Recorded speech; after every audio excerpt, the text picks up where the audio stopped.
Have you ever spent years studying a language only to feel like you're hearing it for the first time when real people start speaking it? I've been living in Spain for more than 10 years, and when I came here, I came ready. University Spanish classes? Nailed. Spanish textbooks? Crushed. I could speak about pretty much anything: politics, art, business, all of that in Spanish. Naturally, I thought, I got this. Well, I was very wrong because the moment I found myself among actual Spaniards just casually chatting, my mind blue screened. And it wasn't just about the speed, although, oh my god, the speed. It's that the Spanish that they were speaking was not the Spanish that I had learned. It was something completely different. Now, to be fair, it happens in pretty much every language. Every country has its slang, idioms, and weird expressions that don't make any sense if you translate them literally. But here in Spain, idioms fly around like it's an Olympic sport. They're fast, bold, and make absolutely zero sense unless you already know what they mean. There's no logic to follow, so you either know them or you're completely lost. So today I'm going to share some of the most common, confusing, and absolutely hilarious Spanish expressions that every Spaniard uses, and no textbook ever warned us about. Because trust me, I've been there, nodding, smiling, and having absolutely no clue about what was going on. The first expression, montar un pollo. Literal translation? To assemble a chicken. But what it actually means is to make a scene or to freak out dramatically. An example of using this expression could be montó un pollo en el restaurante porque se olvidaron del pan, which could be translated to he or she made a scene at a restaurant because they forgot the bread. And honestly, I get it. Who doesn't love a warm loaf of bread?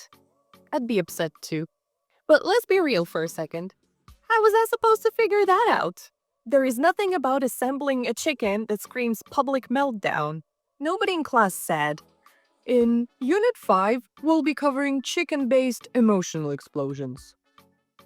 So there I was, wondering how in the world you could build a chicken like it was some sort of an IKEA project. Montaste el pollo, pero te sobró un ala y dos tornillos.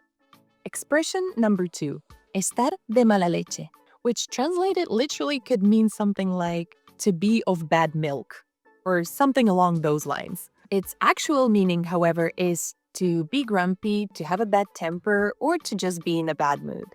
An example of using such an expression in a sentence could be, Juan siempre está de mala leche, no sé cómo lo aguanta la gente.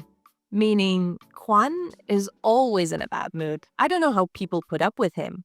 You can use it for someone who's generally grumpy or is just having a rough day. Anyway, bad milk, bad vibes. Ojo, not to be confused with ser la leche, which interestingly enough can mean something amazing. Este tío es la leche. Siempre consigue entradas para los conciertos más imposibles. This guy is amazing. He always manages to get tickets for the most impossible concerts. So basically in Spain, milk is either milk, an insult, or a compliment. Good luck. Expression number 3, quedarse a dos velas. To be left with 2 candles. Well, it actually means to be broke or to be left with no money. An example in Spanish could be, entre los regalos de Navidad y las vacaciones, me he quedado a dos velas. Between the Christmas gifts and the holidays, I'm totally broke. Quedarse a dos velas may sound poetic, like you're lighting some candles for the vibe, but what it actually means is that your bank account is down bad and sending you thoughts and prayers.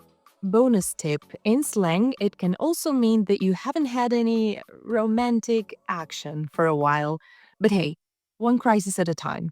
So yeah, textbook Spanish is great. It really helps. It gives you structure, confidence, grammar. But if you want to understand real conversations, you gotta go beyond the books. Because no one in Spain is walking around saying, Buenos días, me llamo Juan y me gusta leer. They're saying, Tío, vaya día. Le he tenido que prestar dinero a Juan, aunque estoy a 2 velas. Luego, he ido a la tienda a recoger el pedido y María no lo había encargado. Ahora está de mala leche conmigo porque dice que yo tenía que haberlo hecho. ¿Me ha montado un pollo? And if you don't know these expressions, you'll be sitting there smiling like, pollo for lunch. Delicious. Let me know in the comments, what's the weirdest Spanish phrase you heard that made absolutely zero sense at first? If you found this helpful, hit that subscribe button because on this channel I speak about Spain, life in Spain, hacks, tricks, and the weird, amazing, and hilarious Spanish expressions like the ones we've just covered. See you in the next one. Now go and don't let your mala leche get the best of you today.